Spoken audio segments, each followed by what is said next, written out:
الدنيا كانت باظت ما بين انا وجري في الجزء الاولاني، وهم كده خلاص من ساعتها ما بقوش يتكلموا. لو لسه ما شفتش الجزء الاول من الفيلم، لا مهم ان انت تشوفه عشان تبقى فاهم القصه من البدايه. فوقف الفيديو ده لان ده ملخص الجزء الثاني، وهتلاقيني سايب لك اللينك بتاع الجزء الاول في وصف الفيديو وفي اول تعليق. ولو انت اصلا دخلت على طول على الفيديوهات اللي موجوده في القناه فهتلاقيه هناك. اتفرج عليه كده وافهم القصه كويس، وبعد كده تعالى عشان تكمل معانا ملخص الجزء الثاني. انا يعني بتحاول ان هي تمشي في حياتها بشكل طبيعي، لكن الحقيقه بقى ان الموضوع مش سهل خالص، لان هي حبت جري قوي وكانت عاوزه تكمل معاه، وما كانش يجي في دماغها ان هيحصل ما بينها وما بينه اللي حصل ده. فمن ساعتها حالتها النفسيه مش احسن حاجه خالص، بس هي بتحاول تحط نفسها في الشغل عشان تطلع من الحاله اللي هي فيها دي وتفوق لحياتها. قدمت في كذا حاجه لغايه ما جالها الشغلانه اللي هي عاوزاها، وهي دلوقتي بتستلم الشغل بتاعها واول يوم ليها هناك. واشتغلت في دار نشر للكتب، مكان يعني بيطبعوا ويالفوا فيه الكتب الادبيه، والمكان اللي اشتغلت فيه مكان جامد وليه الاسم بتاعه في المجال ده. امها كلمتها عشان بتشوفها عامله ايه في حياتها وبتشوف دنيتها يعني في الشغل الجديد، وسالتها عن جري عشان بتحاول تفهم منها ايه اللي حصل وسبب المشاكل اللي ما بينهم دي، بس هي مش عاوزه تحكي اي حاجه من الحاجات اللي حصلت.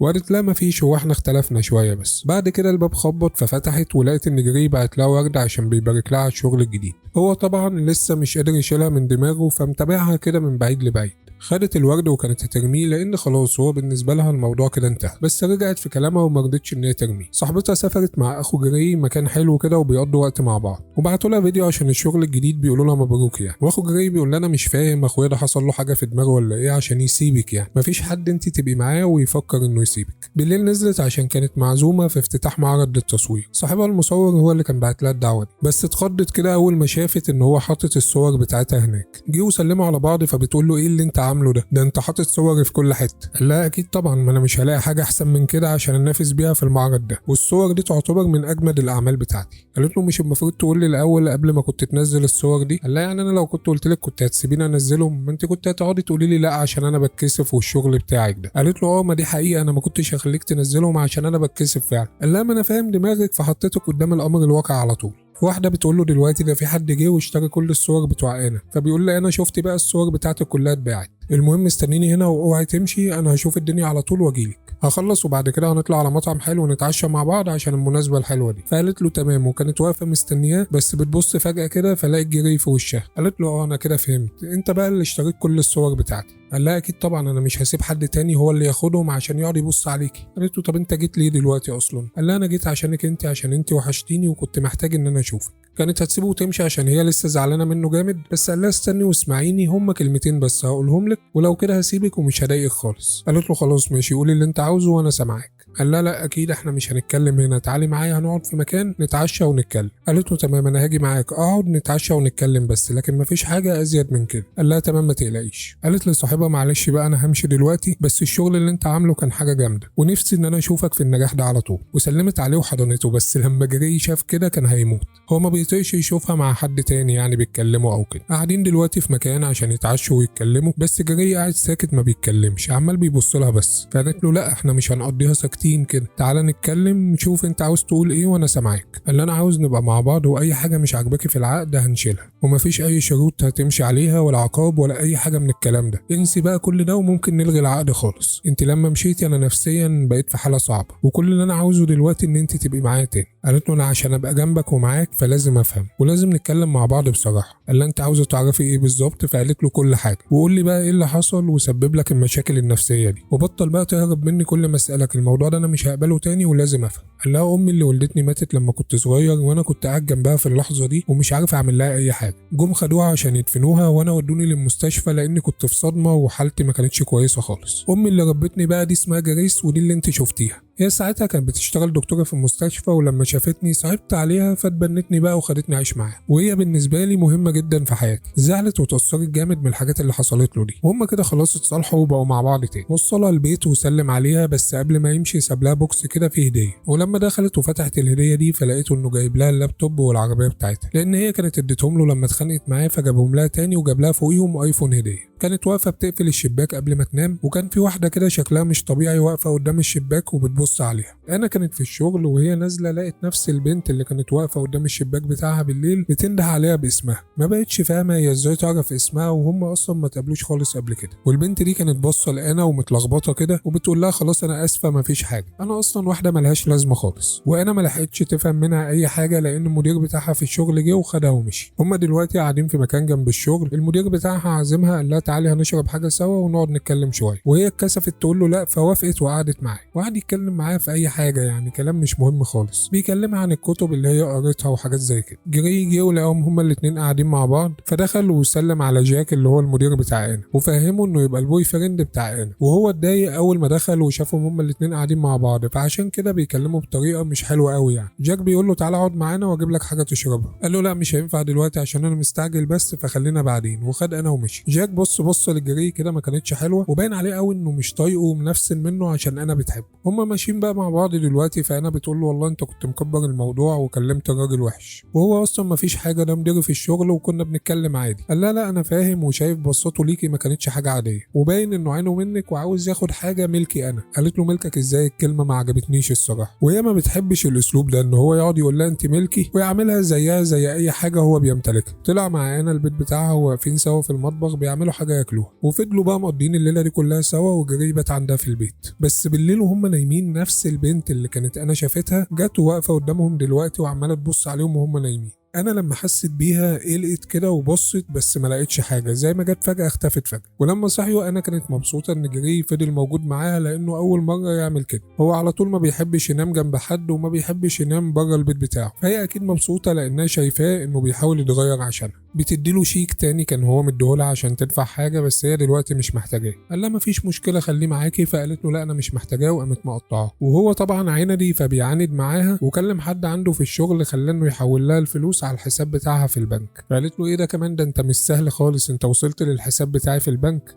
قاعدين في مكان بيفطروا وبيقول لها اعملي حسابك بقى بالليل، انت هتيجي معايا عشان ابويا وامي عاملين حفله نحضرها سوا. الحفله دي عاملينها عشان بيخلوا كل الناس اللي موجوده فيها تتبرع بفلوس. قالت له تمام بس انا مش عامله حسابي ولسه بقى عاوزه اظبط شعري وحاجات زي كده فمش جاهزه يعني. قال لا دي حاجه بسيطه ما تقلقيش خالص، انا دلوقتي هاخدك ونطلع على مكان اظبط لك كل الكلام ده. بس خدوا بالهم ان نفس البنت كانت واقفه الناحيه التانيه وبتبص عليهم، وانا لاحظت على وش جري انه اول ما شاف البنت دي انه يعرفها قبل كده، لان اول ما شافها رد فعله كان باين يعني. وهم ماشيين فبتساله بتقول له انت تعرف البنت دي قبل كده؟ قال لها بعدين بقى هنبقى نتكلم في الموضوع ده، بس انت ما تقلقيش خالص من اللي هي بتعمله وسيبيها عليا انا هظبطها لك ومش هخليكي تشوفيها تاني. هو ما قالهاش اجابه واضحه انه كان يعرف البنت دي ولا لا، بس الدنيا باينه يعني وانا ملاحظه ده. خدها قدام مكان يعرفه عشان تظبط شعرها وتكون جاهزه للحفله بتاعت بالليل. والست صاحبه المكان زي ما يكون ما صدقت ان هي شافته وقامت مسلمه عليه وبايساه، وواضح من الطريقه اللي بيتعاملوا بيها ان هم يعرفوا بعض كويس قبل كده. وقال لها خدي بالك عشان انا موجوده معايا، وانا كانت واقفه وشايفه اللي بيحصل ده. انا كانت تعرف الست دي قبل كده لان جري مكلمها عليها بس ما كانوش شافوا بعض يعني. الست دي كانت صاحبه امه وزمان دخل معاها في علاقه، وهي بقى سبب من الاسباب اللي عملت له المشاكل النفسيه اللي موجوده عنده دلوقتي. هي اتضايقت لما شافتها بتتعامل معاه كده، بس جري قال لها ان مفيش حاجه ما بينهم وكل اللي ما بينهم دلوقتي الشغل. قالت له يعني بعد كل المشاكل النفسيه اللي هي عملتها لك وداخل معاها في شغل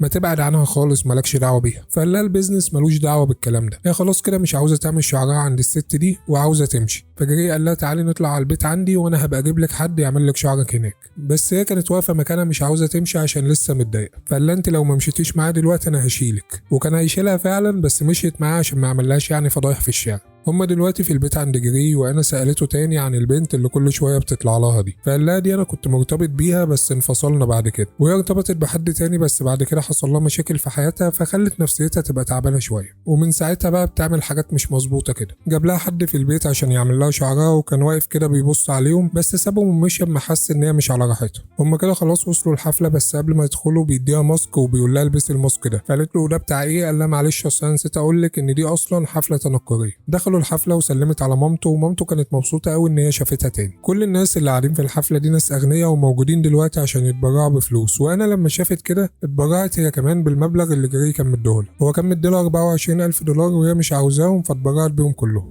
قال لها ليه عملت كده؟ انا مديك الفلوس دي عشانك انتي. فقالت له انا مش محتاجاهم، في ناس تانية هم اولى بيهم، الناس دي هتبقى محتاجه الفلوس اكتر مني. الحفله دي معموله في البيت بتاع جريس اللي هي امه اللي ربته، وهو كان عايش في البيت ده وهو صغير. فطلع انا الاوضه بتاعته زمان وهي كانت مبسوطه ان هي شافتها. كان في صوره موجوده لامه الحقيقيه وانا شافتها، فبتقول له هي دي صوره مامتك؟ اتضايق كده وما كانش حابب يتكلم عنها، فقالت له خلاص بقى احنا نقفل الموضوع ده. انا كانت نازله على السلم عشان تروح الحفله تاني، بس وهي معديه كده كان في واحد واقف وبيصور بالموبايل بتاعه، وصوره موجوده على الحيطه لعلي الجري، وكمان كان بيبص لانا كده بصه مش طبيعيه وهي ما خدتش بالها منه خالص. دلوقتي هي واقفه بتظبط الميك اب بتاعها، فجت الست اللي هي صاحبه ام جري واللي هو كان دخل معاها في علاقه، ودخلت تكلم انا كده على طول وهم اصلا ما يعرفوش بعض، وبتقول لها انا ما كنتش اعرف ان ذوق جري بقى حلو كده، وكان بقالي مده نفسي اقابلك عشان اشوف شكل البنت اللي خلت جري يحبها. قالت لها بقول لك انت مالكيش كلام معايا وانا عارفه اصلا الحاجات اللي انت عملتها في جري، وهي قصدها ان دي ست مش كويسه وبسببها خلت جري جاله مشاكل نفسيه. انا مش طايقه تتكلم معاه فسابتها ومشيت، وجري شافها جايه زعلانه كده وبتقول له ان هي عاوزه تمشي دلوقتي، وكمان شاف الست جايه من نفس المكان اللي انا كانت واقفه فيه، ففهم ان هي كلمتها وضايقتها. وهم في الطريق فبيقول لها هي كانت بتقول لك ايه؟ قالت له انا مش عاوزه اتكلم دلوقتي. كانت تعبانه ومتضايقه فنامت لها شويه كده، وجري دلوقتي بيصحيها عشان هم وصلوا خلاص، بس لقوا ان في حاجه مش طبيعيه كده حصلت، ان في حد جه وكسر العربيه بتاعت انا. قال لها المكان كده ما بقاش امان خالص لان الجراج ده في نفس البيت بتاع جري، فممكن اللي عمل كده طلع البيت.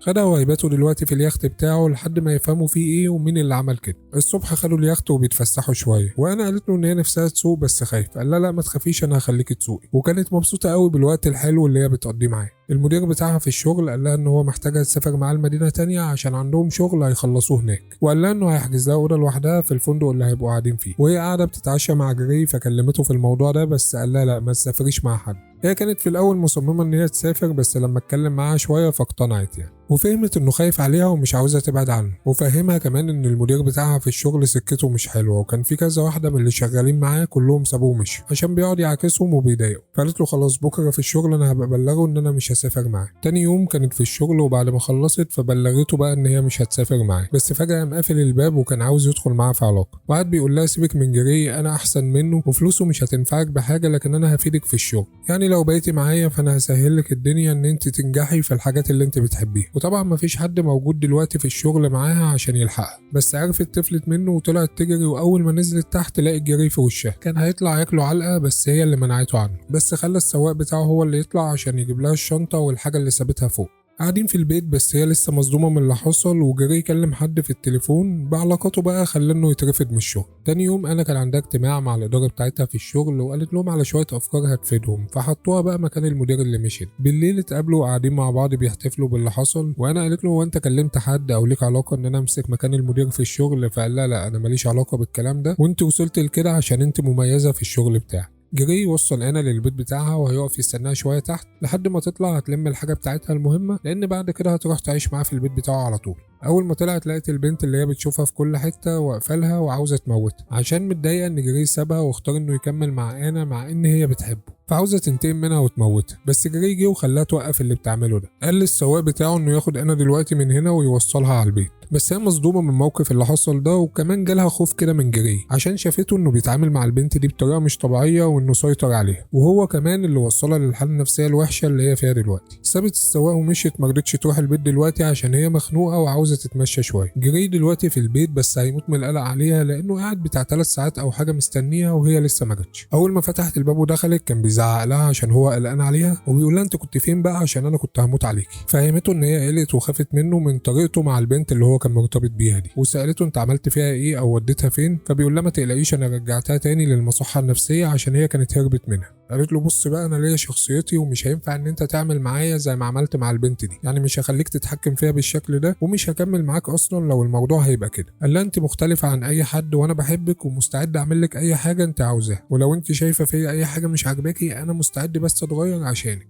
وهي كمان بتحبه، وبعد ما كلمها الكلام ده فخلاص بقى ما بقتش زعلانه منه والموضوع خلص. بعد كده جري وهو نايم كان بيحلم بكابوس، والكابوس ده بيفضل يحلم بيه على طول، وبيشوف حاجات من اللي كانت حصلت له فعلا زمان. كان في واحد مرتبط بامه اللي هي اللي ماتت كان بيضربها ويعامله وحش، وجري كان بيبقى خايف منه فبيستخبى. انا لما شافته كده اتخضت عليه، بس هو صحي وقال لها انه كويس وطلب منها ان هي تتجوزه، وخدها في حضنه وكملوا نوم بقى لغايه الصبح. الصبح نزلوا وجري بيقول لآنا انه هياخد السكرتيرة بتاعته وهيسافروا لمدينة تانية عشان عنده شغل هيخلصه هناك، ولا انه مش هيطول في السفرية دي، هو يوم او حاجة يكون بس خلص الشغل اللي عنده ويجي تاني. قالت له خلاص بس حاول تنجز وما تطولش هناك عشان في الحفلة بتاعت عيد ميلادك. امه اللي هي جريس وجوزها عاملين له حفله في البيت عندهم بمناسبه عيد ميلاده. كان سايق الطياره الهليكوبتر بتاعته عادي ومسافر بيها، بس فجاه بيحصل فيها مشكله وما كانش قادر انه يتحكم فيها وممكن في اي لحظه حياته تنتهي، بس بيقدر انه يسيطر عليها تاني وبينزل بيها في مكان في الغابه. بالليل انا كانت سهرانه مع صاحبها وكمان صاحبتها واخو جري كانوا جم من السفر، فقاعدين كلهم سوا وهم قاعدين شافوا في التلفزيون الخبر بتاع جري وبيقولوا ان الطياره بتاعته وقعت بس ملهاش اي اثر، فهم لسه مش لاقيينه ومحدش يعرف هو عايش ولا ميت.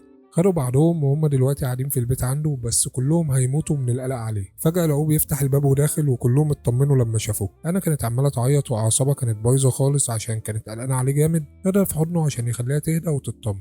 وجري يكلم هوزيه اللي هو صاحب انا لانهم كانوا شادين مع بعض قبل كده، فلما لقى ان هو كويس وجه مع انا في الموقف ده وما سابهاش فاتكلم معاه حلو وقال له شكرا يعني ان انت جيت وكده. خلاص الناس اللي كانت موجوده اطمنوا على جري وكلهم مشوا وهما الاتنين دلوقتي قاعدين لوحدهم. كانت جايبه له هديه عشان عيد ميلاده فقالت له افتحها وشوف فيها ايه. قالت له ايه رايك، حاجه مميزه صح؟ فقال لها حلوه بس دي ميداليه مفاتيح عاديه يعني. فقالت له طب ما تشوف كده اللي مكتوب عليها. فلما بص لقى ان مكتوب عليها كلمه يس او نعم، وده معناه ان هي موافقه تتجوزه، لان لما كان سالها قبل كده تتجوزيني هي ما كانتش ردت عليه في ساعتها، ودلوقتي بترد عليه بس بطريقه حلوه. دلوقتي هم موجودين في الحفله بتاعت عيد ميلاد جري اللي جريس عاملاها له في البيت عندها، وجري فاجئ الناس كلها وقال لهم ان هو وانا هيتجوزوا، وانا نفسها اتفاجئت لان هي ما كانتش تعرف انه هيعمل كده، وكل الناس كانوا مبسوطين بالخبر ده، هي واحده بس اللي ما كانتش مبسوطه اللي هي الينا صاحبه ام جري. دي كانت واقفه وباين على وشها ان هي هتموت اول ما سمعت ان هم هيتجوزوا، واستنت اول ما شافت انا واقفه لوحدها راحت لها وكلمتها بتقول لها مش انا قلت لك قبل كده ان انت تبعدي عن جري، هو انت ما بتسمعيش الكلام ليه؟ فانا قالت لها طب ما تبعدي انت بس عننا وكل حاجه هتبقى تمام. والست دي فضلت تلخبط معاها في الكلام. بعد كده انا ما بقتش مستحمله تسمع منها حاجه. كانت بتشرب حاجه ماسكه في ايديها كاس وقامت دلقاها في وشها. جري جه وقال لها سيبينا في حالنا وكفايه القرف اللي انت بتعمليه ده. وجريس جت هي كمان وضربتها بالقلم وقالت لها انت تبعدي عن ابني خالص. خد انا ووقفوا في مكان لوحدهم عشان يقدم لها الخاتم بتاع الخطوبه، وما كانش واخد باله ان في حد شايفه، بس الناس كلها كانت واقفه فوق وشايفاهم، واول ما ادالها الخاتم قعدوا يسقفوا ويحتفلوا بيه. والناحيه التانيه كان في واحد واقف ومتابعهم، بس طلع انه جاك المدير بتاع انا وماسك صوره للعيله بتاع جري، وطلع ان هو اللي كان واقف ولابس الماسك في الحفله قبل كده، والصوره دي كانت متعلقه على السلم وهو صورها بالموبايل، وشكله كده عاوز ينتقم من جري وانا عشان اللي عملوه فيه. وده كان ملخص الجزء الثاني من سلسله افلام 50 شيدز. الجزء ده كان نزل سنه 2017، هو من نوعيه افلام الرومانسيه والدراما، بس الفيلم الاصلي انا ما انصحش اي حد انه يشوفه عشان مليان مشاهد مش حلوه خالص، لكن الملخص احنا ظبطنا القصه وعملناه بشكل نضيف عشان اي حد يقدر انه يشوفه كانه فيلم رومانسي عادي، فتقدر ان انت تشوف الملخص مفيهوش اي مشاكل. وهتلاقي كمان ملخص الجزء الاول موجود على القناه. موجود كمان الثلاث اجزاء بتوع سلسله افلام 365 دايز اللي هو 365 يوم، هتلاقيهم موجودين على القناه. وسلسله الافلام دي اللي هي 365 دايز هم مقلدين فيها سلسله افلام 50 شيدز، يعني نفس الفكره والجو وكل حاجه، وكل الحاجات اللي بقول لك عليها دي هتلاقيها موجوده دلوقتي قدامك على الشاشه. اضغط بس على اللي انت عاوز تتفرج عليه وهتدخل على طول. ومستني منك اكيد ان انت تعمل تعليق وتقول لي رايك بقى في الملخص، ولو في فيلم معين انت عاوز نعمل ليه ملخص فقول لي عليه. اشترك في القناه وفعل الجرس عشان اي ملخص جديد ينزل يوصل. حبيب قلبي اشوفك ان شاء الله في ملخص جديد، واحلى سلام عليك يا بشوي.